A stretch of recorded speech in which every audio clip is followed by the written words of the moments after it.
जो कि एक कम उम्र घोड़ा था जिसने सर्कस की दुनिया में आंख खोली, मगर उसे सर्कस पसंद नहीं था। उसे आजाद रहना पसंद था। उसकी माँ चाहती थी कि जोकी सर्कस के करतब सीखने में दिलचस्पी ले। उसे डर था कि जोकी को नाकारा समझकर कंपनी वाले बीच ना दें। वो सर्कस में पैदा होने वाले अक्सर जानवर फरोख्त कर दिया करते थे। जोकी की माँ का ख्याल था कि अगर वो करतब सीखकर अपनी इफादियत जाहिर कर दे तो वो सर्कस की दुनिया का मुस्तकिल हिस्सा बनकर मेरे पास रह सकता है। आज भी मास्टर ने जोकी को करतब सिखाने की कोशिश की तो उसने दिलचस्पी नहीं ली, जिससे मास्टर बहुत मायूस हुआ था। जोकी की माँ मालिकों के इशारे समझती थी। अगर जोकी यही रविश बरकरार रही तो वो मालिकों की नजर में नाकारा बन सकता है। उसने सोचा, मैंने आज तक जोकी के साथ सख्ती की है, अब उसे प्यार से समझाऊंगी।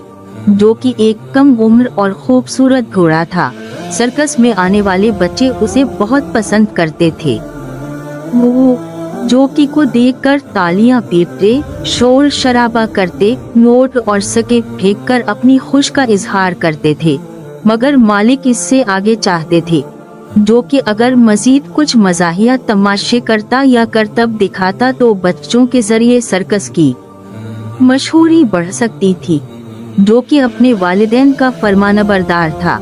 माँ जब इसके सामने रोने लगी तो उसने वादा कर लिया कि वो अब करतब सीखेगा, हुनर हासिल करेगा और उसी फन में माहिर होने की कोशिश करेगा। अगले दिन मश्क के बाद जोकी को मास्टर ने सीढ़ी पर चढ़ने का इशारा किया तो वो इत्मीनान से सीढ़ी पर चढ़ गया और उसने अपना तवाज़ुन भी बरकरार रखा। ये देखकर मास्टर बहुत खुश हुआ। अब उसने जरा ऊंची सीढ़ी रखी तो जोकी इस पर भी चढ़ गया। ये देखकर मास्टर की खुशी की इंतहा न रही। जोकी ने कुछ ही दिनों में काफी करतब सीख लिए। इसके कमालात तमाशाइयों ने देखे तो बहुत पसंद किए। लोग पहले से ज्यादा तादाद में आने लगे। जोकी की माँ बहुत खुश थी। का बेटा बहुत बहादुर और होनहार था। अब दोनों मिलकर मैदान में उतरते थे। आखिर सर्कस तमाम हुआ और कंपनी वालों ने दूसरे शहर जाने के लिए तैयारी शुरू कर दी। इस मर्तबा कंपनी ने जिस कस्बे में डेरा जमाया था उसके नजदीक ही एक घना जंगल था। जोकी ने जंगल का सुना तो उसने जंगल की सैर की ठान ली। कंपनी वाले खेमे लगा रहे थे, सामान इधर उधर कर रहे थे। जोकी ने मौका देखा और अस्तबल के उकबा रास्ते से निकला और जंगल की तरफ रवाना हो गया। बहुत देर चलने के बाद वो जंगल में दाखिल हो गया। जंगल का अलग ही नजारा था। जोकी तो जैसे पागल ही हो गया। अभी वो फितरत के नज़ारों से पूरी तरह लुत्फ अंदोज भी नहीं हुआ था कि उसे अपने नजदीक एक आहट महसूस हुई। इसने मुड़कर देखा तो दहल कर रह गया। कुछ ही फासले पर एक शेर इस पर नजरें जमाए हमले के लिए परतूल रहा था। जैसे ही शेर को एहसास हुआ कि जोकी ने इसे देख लिया है, उसने एक जसद भरी और खतरनाक अंदाज से जोकी की तरफ बढ़ा। खतरे को बांध पकड़ जोकी पहले ही चौकना हो गया था।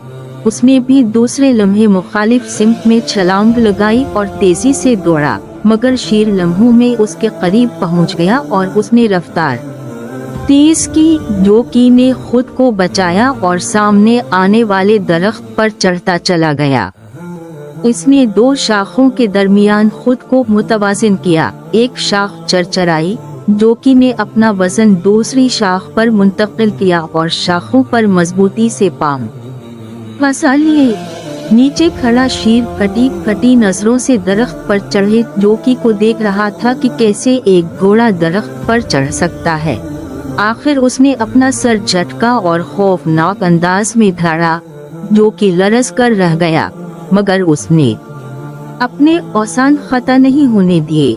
शेर दरख्त के गर्द चक्कर लगाने लगा और फिर नीचे आकर बैठ गया। जोकी समझ गया कि वो उसका शिकार किए बगैर नहीं जाएगा। आज उसे एहसास हो गया था कि अपना घर ही सबसे महफूज जगह होती है और बाहर की दुनिया में कदम कदम पर खतरात मौजूद होते हैं। शेर को उम्मीद थी कि भूख और प्यास से बेचैन होकर वो जरूर नीचे उतरेगा। इधर जोकी की दुआएं रंग लाने लगे। मौसम बदलने लगा, सियाह बादल छा गए और फिर बारिश शुरू हो गई।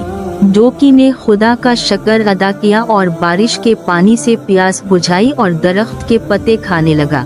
शेर ने ये मंजर देखा तो बड़ा मायूस हुआ। बारिश की वजह से वो खासा भीग चुका था। इसने जोकी पर हसरत बड़ी नजर डाली और मरे मरे कदमों से एक तरफ रवाना हो गया। जोकी ने थोड़ी देर इंतजार किया, दरख्त के ऊपर से दूर दूर तक जायजा लिया और दरख्त से नीचे उतर आया और उतरते ही उसने दौड़ लगा दी और उस वक्त तक न रुका जब तक वो कंपनी वालों के पास न पहुंच गया। सब इसके मिलने पर खुश थे और जोकी फूली हुई सांसों के साथ सोच रहा था कि अच्छा हुआ उसने अपनी माँ की बात मानकर हुनर सीख लिया और इसी की बदौलत जान बच गई। बुजुर्ग सच ही कहते हैं, हुनर कभी ना कभी जरूर काम आता है।